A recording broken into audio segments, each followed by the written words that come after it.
Hi guys तो सकाल सकाल समस्त को स्वागत करछि। तो आज जेहेतु नुआ खिया हब आम घरे तो भाई आउ सीप चलिले कुंडा बुणेवा पाई। तो आमर इआडे रिचुअल अछि नुआ दिन खिया हब नुआ अरुआ चाउर कुंडा बुणा जिवो तापर फटाफट मु चली आसली खाया पाई। तो ये आसिला हैरान करिया पाई खाई सारला पर गोटे नंगा निंद लागला बाकी सोइबाकू मना काहेकि ना एपटे धान अछि पुलो ऊपर धान सरला को घर आसी बिड़ा अछि। तो सेति पे कुकुड़ा जगाय पाई मु बसी गली धान पाखरे तापर बाबा एपटे माछ धरिया जाल नहीं आसिलेनी तापर देखिए बाबा एपटे नहीं गड़िया जाल पकई सारानी तो माछ भी मुझे पड़ सारानी। तो ये माछ जेहेतु मो कु खाइबनी से बाबा को बार बार कह बाबा तुम्हें आउ थे पकाओ ना आउ थे पकाओ ना किंतु माछ तो आसबार ना ही ना जेहेतु शीत माछ जमा आसेनी जाल तो फटाफट आम चलीगले खायापाई जेहेतु आज नुआ खिया होमर। तो ईसा दीदी एपटे भात दे सारा आमको बाट दे सारा तो जेहेतु कु ज्वर अच्छी सी खाई पारनी से माँ फटाफट खुआईदेला।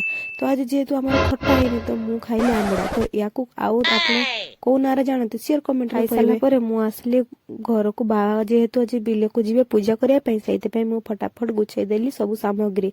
तो जेहेतु आम घर सब धान चली आसी घर को से लास्ट जे धान आसे तापर ये पूजा हुए। तो ये पूजार ना सियर कमेंट करी कहबे तो मु जेहेतु जानी से मु कहि पारलिनी। तापर जेहेतु राति पाइले गुरुवार फटाफट आम चली गलु आम डाल आउ दुबघास आने। तो देखिबार तुबे गछरे सब फूल माने सब फूल ही फुटी जाइए आउ किछि फूल बाकी अछि। तो ए गछरे एते फूल फुटला हनु सब जिंस नहीं जाइए। तापर मु चलिले काका तांको पुअर गुडे बर्थडे थिला बो आसिला बेलको समस्त ने केक काटिके खाई सारलेनी। तापर मु फटाफट खाया पे बसीगली आसिला बेलको देखिबार तो एमाने समस्त सब आम घरे हाजिर। तो एमानक मजा मस्ती सब चली अब चली आम घर सब छुआर भी केवे भी नहीं सब ये नहीं सी आम घर सब कारण मत टे छुआ मान को भल लगे तो छुआ मैंने मत भी बहुत भल पाती। तो आज ब्लॉग ये रखुच्छी देखा गोटे ब्लॉग रे जय जगन्नाथ।